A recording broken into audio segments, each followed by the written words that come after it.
Hello, Happy New Year. It's Christopher Taylor, Sovereign Harmony. It's Wednesday, January 2nd, 2019, and I am out here in the sunshine. Although it might look warmer than it is, you can see I do have some long sleeves and a little thicker clothing on. Pretty cool start to the morning, frosty start actually. And this is right on the Carlsbad Oceanside line. Behind me is the lagoon. It divides Carlsbad and Oceanside right on the coast. Pacific coast here, and I just got back to California yesterday. If you saw my last video, I did that one. I believe I posted it on November 17th, Saturday, just before, the day before I flew back east for 6 weeks, where I have family, where I did some work there, and I actually just got back yesterday. So my last video was the day before I left, and now we're doing one the day after I come back. So it's been a bit of a time, a little over 6 weeks, like we said, about 6.5 weeks or so between videos.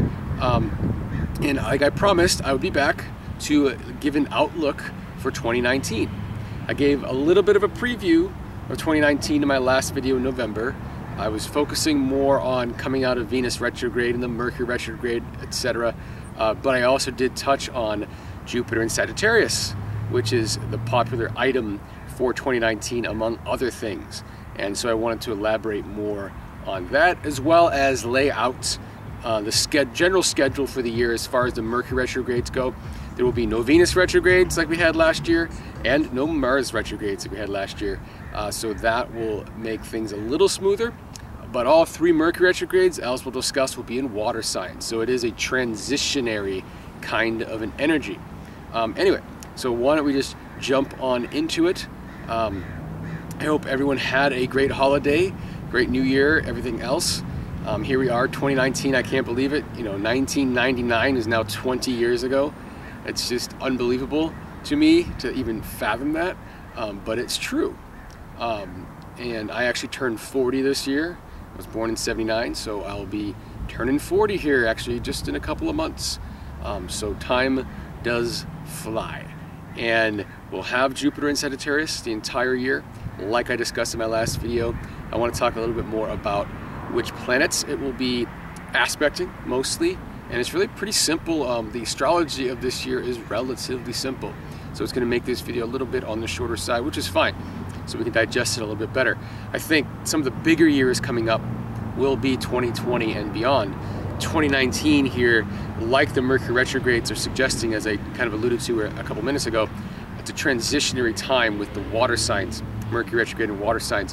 2019 is really a transitionary year from the old to the new, with the new involving brand new structures, and a lot of those structures based on some of the truth that is coming out now. And that is the theme of Jupiter and Sagittarius for the year of 2019, is this truth, which has already started to come out. Again, Jupiter in Scorpio, most of 2018, really end of 2017 into 2018, was about things coming up that were hidden. And now is the time for things to come out completely. And on a personal level, there is a sense of wanting to come out with it. You know, whatever it is that you know, makes us shine, makes us unique and different, we want to come out with it, despite any fears, okay, despite any things that might have held us back before. Another big theme of this year, we just had the nodes change signs, and I mentioned this in my November video because it had just happened November 8th, where the North Node switched from Leo to Cancer, with the South Node on the opposite side switching from Aquarius back into Capricorn. So we're on this Capricorn-Cancer axis rather than the Aquarius-Leo axis, which we have been on for the last year and a half or so.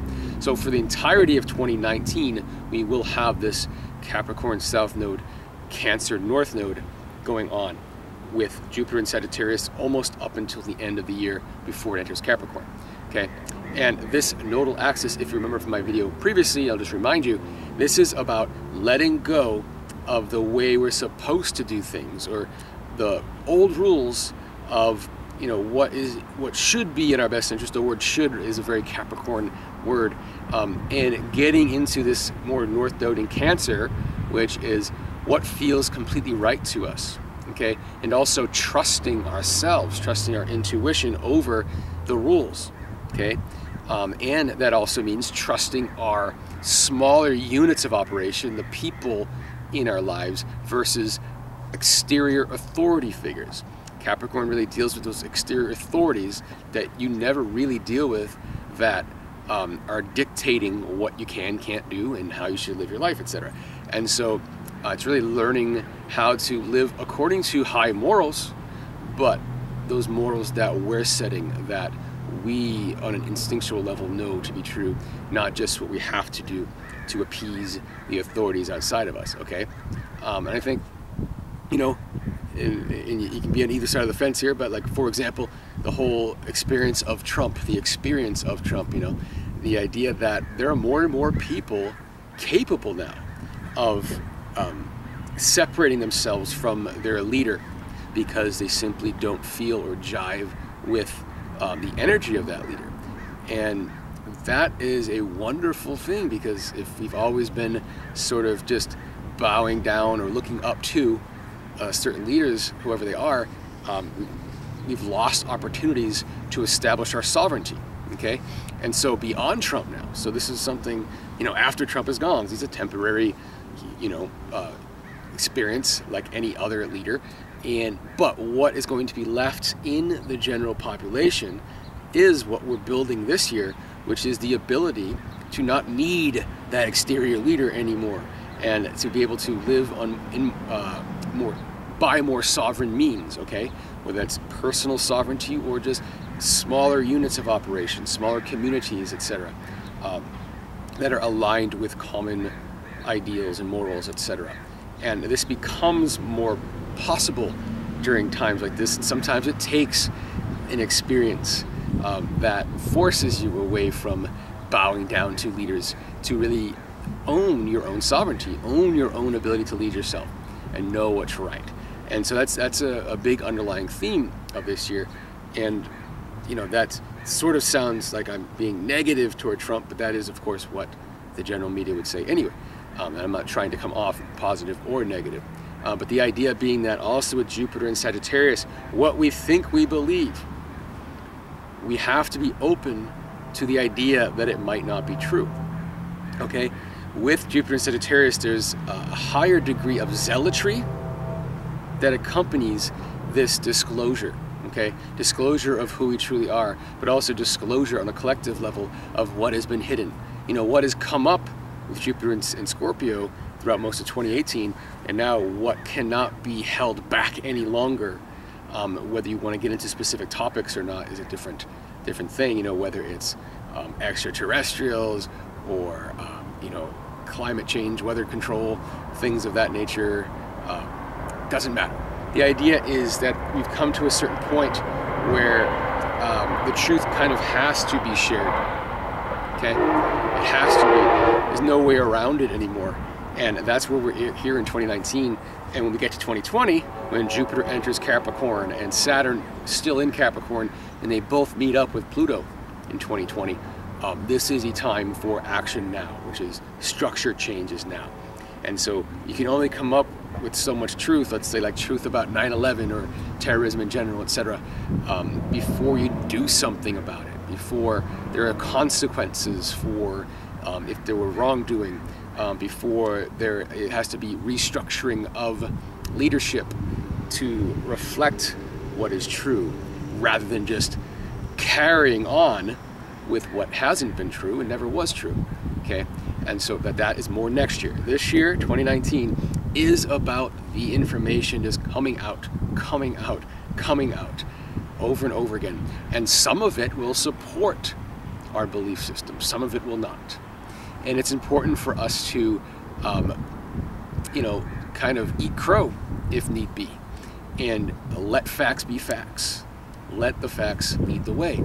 And it sounds like it contradicts what I said about, you know, letting our feelings lead the way. It's not our feelings, but it's our intuition over what we're being told by authority.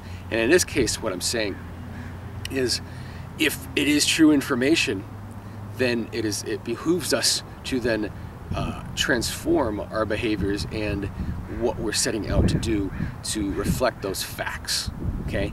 And so some facts are harder to swallow than others. There might be certain, for example, in this disclosure arena. There might be certain leaders we always thought were kind of worthy of note and worthy of praise that aren't so much when it all comes out in the wash. And we'll have to release, again, it'll be continuing the theme of what it's been easy to do with Trump, is to release yourself from that leadership and say, that's not me, but to release yourself from the previous leaderships that you might have trusted, and knowing that at the end of the day, your sovereignty is more important, and there never was an authority that could represent you. And again, this is what changes things in the long run. I think with Jupiter also squaring Neptune, so Jupiter in Sagittarius squaring Neptune in Pisces for a good chunk of 2019 here, starting here, I think the late weeks of January, so really just a couple of weeks from now, going right to about September. So most of 2019, Jupiter will be squaring Neptune, which is going to add a layer of confusion as to what actually is true. So it's not going to be so black and white either. And so there's going to be, again, with the zealotry that comes at Jupiter and Sagittarius on its own, this tendency for differences of opinion to get even more polarized this year. And with some people transitioning to different opinions that they haven't, I suppose, prior, both sides, okay? Both sides, okay? And I think a big place we're going to see this is in the climate change, weather modification realm, etc. If you haven't been watching the news, it's been proposed here late in 2018, this idea that's been on the books for like 25, 30 years now as a possible idea. But in 2019, there's a pretty clear intention to make sure it happens, and that is spraying the stratosphere with sulfur and other compounds to reflect the sun, with the intention, of course, on paper anyway, to reduce incoming solar radiation, that way somehow preventing global warming, which I don't have the time or the really device here to break that down for you. I could, and I will. I'm going to start writing about this a little bit more. I'm a meteorology major back in college. I have an atmospheric science master's degree as well, and so I've also worked in the environment and green building and everything else. So very aware of the not only what goes on in that realm, but also how it's progressed in the last 20 to 25 years. Okay, and how it's gone from something that was more scientific to something that is much more politically based. Okay, and so I digress now. I'm sorry. And so what they're proposing, and they're trying to come out with this pretty fast, and it's going to cause all kinds of dissension because, you know, from the beginning of the climate change idea, it has been, you know, labeled underneath environmentalism essentially. So like just another rung of an environmental problem. If anything, they're trying to make it sound like the most important environmental problem. And in my opinion, and the opinion of many others, this is not true. There are lots of legitimate environmental problems. Climate change, as it's presented to us, is not one of them. It's a distraction from those environmental problems. And it's unfortunate that a lot of environmentally minded people have been pulled in to this kind of idea, in my opinion. Okay, but this idea of spraying is going to create such a polarity, such a discussion, because how can someone who claims to be an environmentalist be for spraying the atmosphere? It doesn't make any sense, right? At the other side of the coin, though, how can someone who believes so strongly in climate change, as we're told it is, not want to do something about it? Do you see? And so they're kind of creating this potential dichotomy, this potential polarity. And this is very Jupiter square Neptune, very Jupiter and Sagittarius in general. You're going to see some very strong arguments for both sides. You know, one side being, in my opinion, being, you know, we have to do what we have to do. The other side being, like, this is too far. You know, there's many other things that we can do. This isn't what we have to do. And you're going to see this strong polarity in the reality, in my opinion, which will come out through all of this. And I think by the time we get to the mid-2020s, this whole concept is going to be squashed on a certain level, partly due to, you know, professionals in the industry coming out and being heard finally that disagree with the mainstream narrative, but also just due to what we're going to experience in our actual weather. And that is, there are some natural phenomenon. I won't get deep into it, but we should expect the next 3 decades or so to see significantly, not drastically or dramatically or in any terrifying kind of way, but significantly cooler, shorter growing seasons, longer winters, shorter summers. Not that it's not going to get hot in the summer, not that it's not you're not going to have warm days in the winter either, but generally speaking, a shortening of growing seasons, especially if you're in northern latitudes, closer to the poles. Canada, Europe, Russia will be affected more than the US, for example.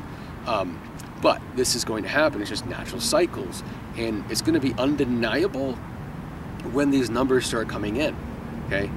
And I think, in my opinion, why they're pushing the spraying right now is because they really want to spray before it gets noticeable.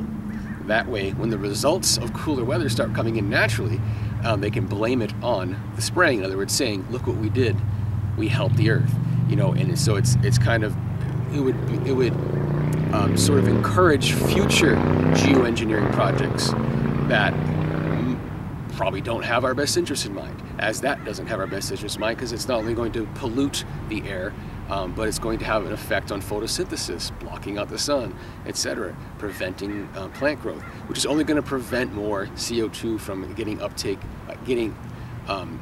taken up by that fauna, by that plant life, etc., the trees, etc. They're going to take up less CO2. It's going to leave more CO2 in the air, which is supposedly the problem in the first place. So it's kind of a strange solution to a problem. If the problem exists, as we're told it is in the first place, this would be a really inappropriate solution for it. So it suggests there's probably some kind of nefarious intent, only because there is no sensible, logical manner in which you could justify that solution to the supposed problem. Okay, that's all. I'm just saying it's a logical mismatch. That's it. But anyway, that's one topic, one tangent this could go into.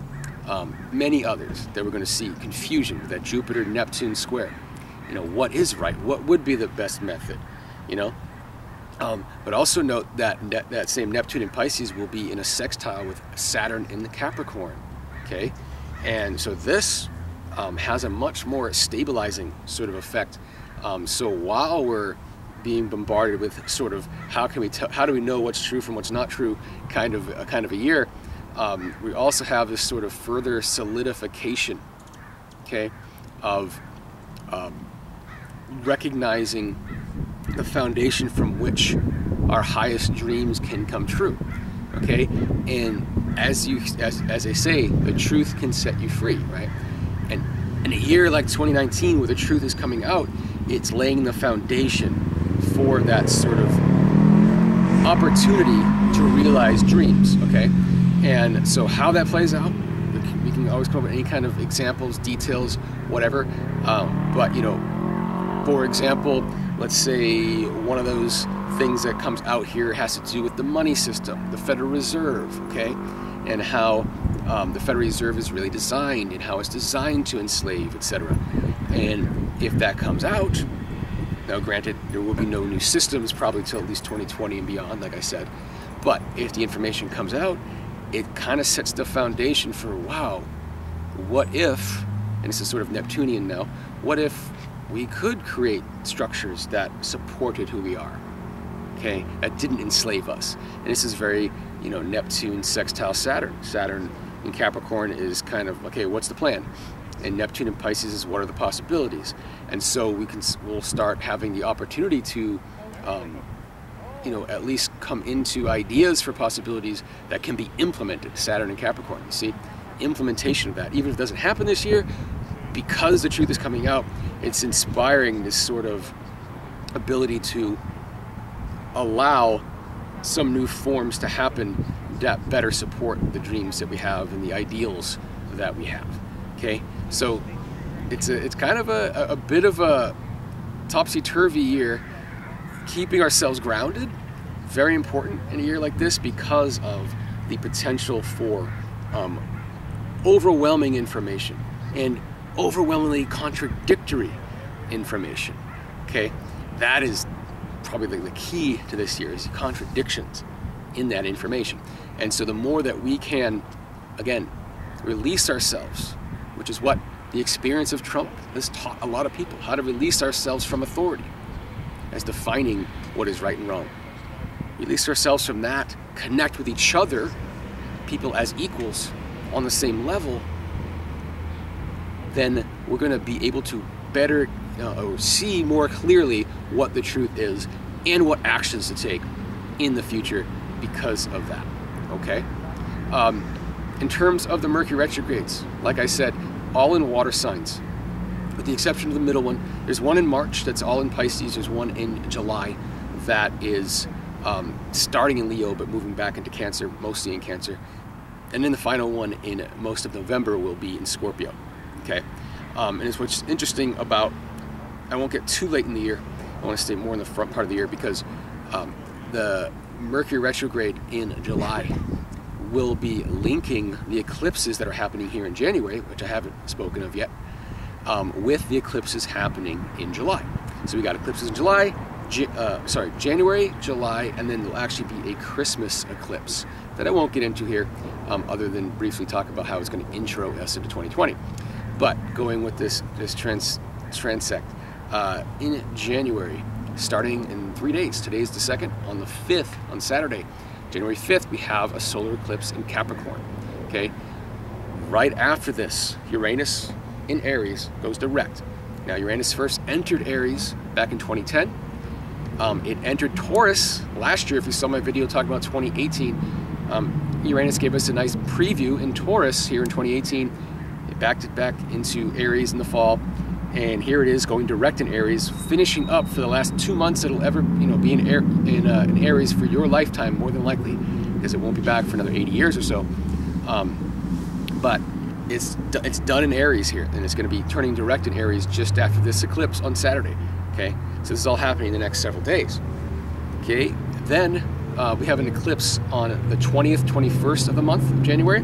This is at about 0 degrees Leo, and this will square that Uranus in Aries by a couple of degrees, so pretty strong. So those two eclipses are linked with this Uranian quality, this Uranus in Aries, which is that sovereign individuality, and it's time to move forward with it. Okay, and that goes with this theme of Jupiter and Sagittarius and bringing it out there, getting it out there. And so there really is a sense of turning it on here right away. Right away. I mean, Mars just entered Aries literally a couple hours before the new year on the East Coast, anyway, of the US. And so, but no matter where you are in the world, Mars entered Aries right around the new year, okay? And that is, Aries being the start of the new cycle, Mars ruling Aries. So we're ready to go, and this is a year where we're starting and we're ready to go just as it starts. And with Saturn and the Sun in a conjunction right around New Year's too, we're just ready to get some results, make something happen. Okay, and so January really amps up that theme. We get that Mercury retrograde in March, which we do a little bit of reorganization of kind of putting our feelers out there. Really in March, it's kind of using our intuition as high as we can to transition, because the eclipse season here in January is going to put forth some opportunities here over the following months. March right in the middle of that, and it's going to take some feeling it out to really know where we want to head with that in March. When we get to July, we'll have not only the next Mercury retrograde, but another set of eclipses, and that Mercury retrograde in July is going to highlight the eclipse here in January 20th, 21st, the one at 0 degrees Leo, and it's going to highlight the one in mid-July. So it's connecting the two eclipses. That Mercury retrograde in July connects both eclipses. So to me, I feel like the whole first half of 2019 is this theme of putting our feelers out there, jumping, being ready to leap, even if we don't have all the information. Just trusting our intuition to go and do something and get something started, even if what we're working on isn't how we envision it to be. Get it started, because it can lead there. Take the first steps, it can lead there, and that's the theme here this whole first half of the year. And we might be inspired by the information that is coming out, all the things, all the disclosure that's coming out. We might be inspired to help clarify some of the zealotry on either side or both. Okay, and that's going to be, it's going to be pretty big here this year. But I think that it's going to be all, you know, all about feeling our way through the year for the most part, because we are transitioning. Again, when we get to 2020, Jupiter, Saturn, and Pluto all join together in Capricorn. This is a brand new, like, physical structure, or especially when it comes to like the global finances. And I use the example of the Federal Reserve as an example of, you know, the truth coming out and people realizing they've been duped and things like that. And then what do we do about it? Okay, we could very well see the beginnings of new financial systems here in the 2020s. Okay, when it comes to things like climate change, like I talked about. I actually did, I might, if I remember to, I'll link below. I've actually I did a blog post on it once, and I did a presentation on it, the Neptune-Saturn cycle, specifically to do with the timing of the idea of global warming / climate change, when it came, how it's evolved, and how we can kind of see it's a cycle of deception in a lot of ways, and it's might not be based on truth. Okay, and when we look at that, that has its potential to come to kind of a crumble under its own weight here in the 2020s.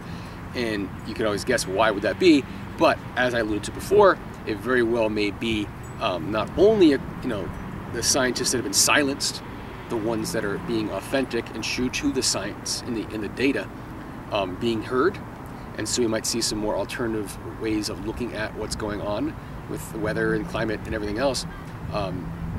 But in combination with that, it'll just be the experience, the data that we're getting in the early to mid 2020s, which I think if the natural cycles are the way they have been producing, or they stay produced in the same way, should produce some significantly cooler times, stormier times, etc.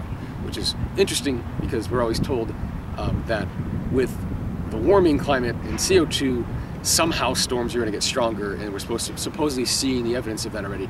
And if you actually look at the science and the logic behind that, and I'm not going to get into that in this video, but if you have questions, let me know, because I can definitely get into it with you. But that actually has, it's not logically aligned with reason. Okay,